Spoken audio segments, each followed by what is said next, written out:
Well, do you ever reach out to fans and say, hey, would you like to be my beta reader ahead of time? You know this series very well. Let me know if there's something that is missing. That way lies some big dangers for an author. For one thing, you don't know who you can actually trust, which is a terrible statement, but we had that big brouhaha more years ago than I think it was, I'm pretty sure, but not that long ago, where a reader leaked Stephenie Meyer's entire upcoming book to the internet. And so she wound up having to pull a Twilight book, not necessarily high literature, but it was still wrong. She wound up having to pull a Twilight book because the whole thing had been posted online by someone who wanted to show, they said, how clean her first drafts were. I would literally die. You don't know if it's a reader and someone that you don't know, whether you are sending your book to somebody that will actually respect your privacy, that will actually not talk about things that you have asked them not to talk about, or whether you are putting yourself into this situation where suddenly your entire new book is online and you're going to have to deal with that. You also potentially run into the issue where legally you own your characters. That is how this works. That is why fanfic is okay, and I am a huge advocate for fanfic. Fan fiction is a-okay. I cannot get sued for writing an October Day book that uses a concept that you've also used in one of your fanfics. That's not how it works. But you could potentially decide that I had stolen something from one of your fanfics and take me to court. I would win. We're 90% sure that I would win if you tried to sue me for stealing your idea when it had been published in a fanfic based on my work. But back again to reputation. We live in a reputation economy. We live in the social media age. It is not being a good neighbor to steal things from your fans. It's not. It's not being a good member of a community. So if you can legitimately go onto Reddit and say, Seanan McGuire read my fanfic, Seanan McGuire stole this idea from me, I have proof, and what you have is an email from me thanking you for your help, I now look like a real jerk. You have just damaged my reputation in a way that is probably more harmful than actually managing to sue me. So unfortunately, the fear of litigation does mean that there has to be a little boundary drawing. So how do you interact with your fans at virtual events for now until we're back in person everywhere, or rereading their reviews after the fact, reading their fan mail after the fact? I have a PA who receives all of my email before I get to see it, and she goes over it to make sure that there's nothing in there that I'm not allowed to see. She does actually filter out people sending me email about their fanfics or telling me their ideas. I never see those. And she also filters out people calling me nasty names because I did something they didn't like. But I get the rest of it. And in person, people are usually pretty good about not just walking up and starting to tell you about their fanfic. So in person, it's great. I don't know if you've noticed, but I'm a giant nerd. Like, I have no chill at all. Never have. It's not one of my great gifts. No chill. I am enthusiastic about everything. I'm happy to see everything. I'm like a golden retriever that somebody went and gave blue jeans to. And as a consequence, it is not hard to interact with readers because I am one of you. I am the first fan of all my own stuff. That's why I take the time to read it. I wouldn't tell you stories about these people if I didn't love them. As Muir Grant, I wrote the first ever YA alien book. It's called Alien Echo, and it is aimed at teen audiences. And when they asked if I would do that, I did a dance all around my house, not because they were paying me. They did pay me, but they didn't pay me that well. But because Alien is literally the first movie I can remember seeing. I was 3 years old the first time I saw Alien, which is way too young to be watching Alien, and there was something wrong with the adult male who let me watch it.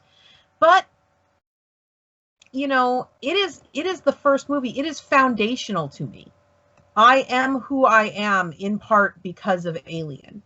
And so being able to be a part of that franchise was just such a huge deal for me. It was enormous.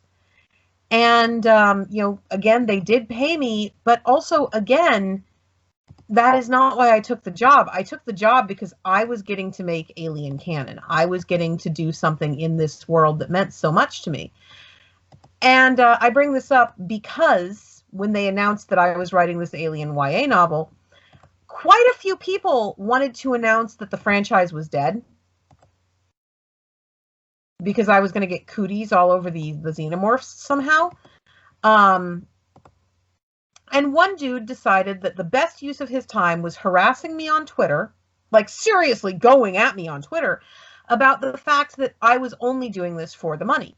There was no possible motivation for writing a YA Alien book that was not, they are paying you $1 million. They did not pay me $1 million. Kind of wish they had, though. That would have been nice. They did not pay me $1 million. I would have done it for less than they actually did pay me because it was being a part of something I loved, and I'm a giant nerd with no chill. So, you know, that helps a lot at dealing with readers. Just, you cannot spend 5 minutes in an actual physical room with me and not pick up on the fact that giant nerd, no chill.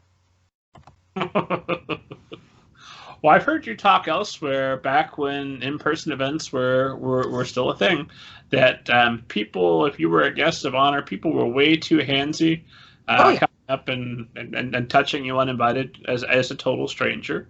Between that and between these toxic fandoms, that I'm sure you have to have been approached by somebody shouting at you about Alien or something else.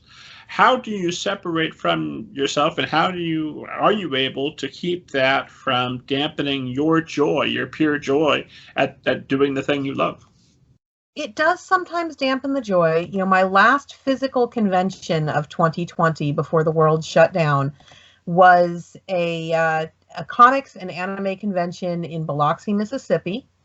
And there was a dude there who was selling individually the D&D pre-painted minis that you can buy from WizKids.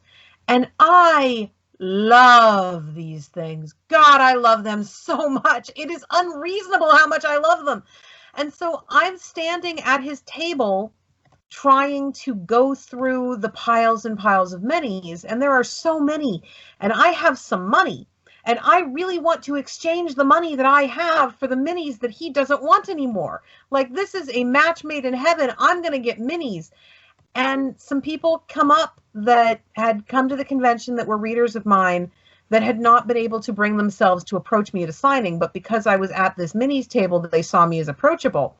And they wanted to get stuff signed. And I'm like, that is great, but could you go away? I am not being professional mode Seanan right now. I am buying minis. I really just want to be left alone to buy minis, please. And you can't say that. You can't do that. It doesn't work. You know, especially when you're writing for a younger audience, which I frequently am. You can't really say to an 11-year-old who is excited about your book, I'm sorry, I don't have time for you. It doesn't work. So part of it is remembering when I'm in these spaces that I am there to work. I am at my job. And what will make me happy is less important than what will make a single reader happy. And if I just approach it with that attitude, I don't get as grumpy about it. And it is sad. It makes me very sad when I have to take that step back and make that adjustment. But it's also worth it. And it's what I signed up for. When you're writing about Aliens or X-Men or Ghost Spider, any of these established IPs versus another book in any of your series, obviously you don't want to let your fans down. is there a difference in worrying about not letting your fans down and not letting not only your fans, but all of the fans of the IP down? Does that create extra pressure, or is it a little bit less pressure?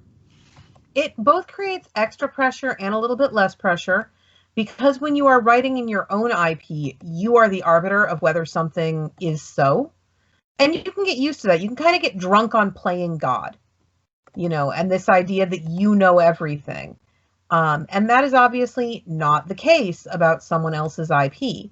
And I have had IP holders. I actually, just before we got on this call today, received a note from an IP holder that I'm working with telling me that I had part of my interpretation of a character wrong, and they needed me to adjust it. And that's fine. I don't mind adjusting. I don't mind rejiggering how I'm doing things to fit the IP holder's vision. Now, occasionally we have run into things where it's like, I have been a fan of this character forever. I know them. We are friends. We have had late night conversations in my head when I was trying to go to sleep. Like, what the heck do you mean I don't have this character beat correct? Clearly it is you, the IP holder, who is wrong. And that is sadly not a position that they take very seriously. As it turns out, you can't do that.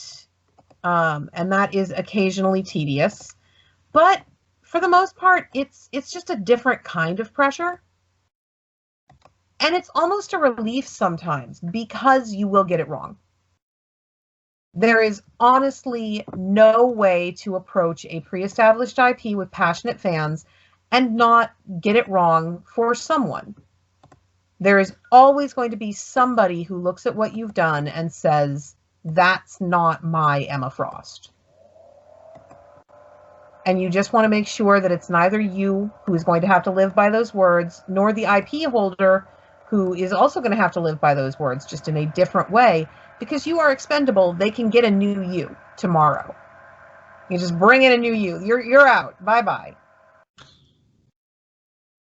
Well, I mean, we know that IP holders can get it wrong. I mean, we were talking about Jurassic World versus Jurassic Park.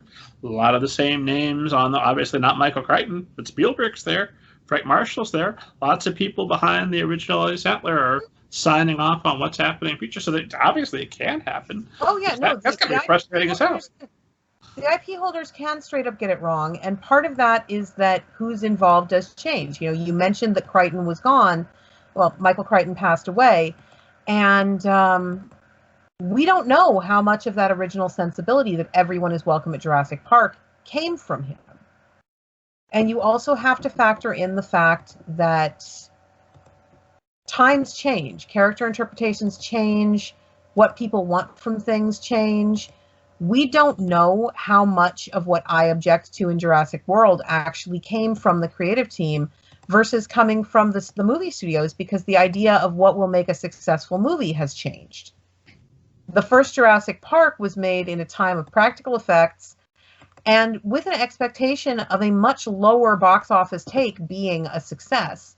We go back to Jurassic Park after 20 years away. They are literally standing there going, if you don't make us $1 billion, if you're not the new Avengers, we don't love you anymore.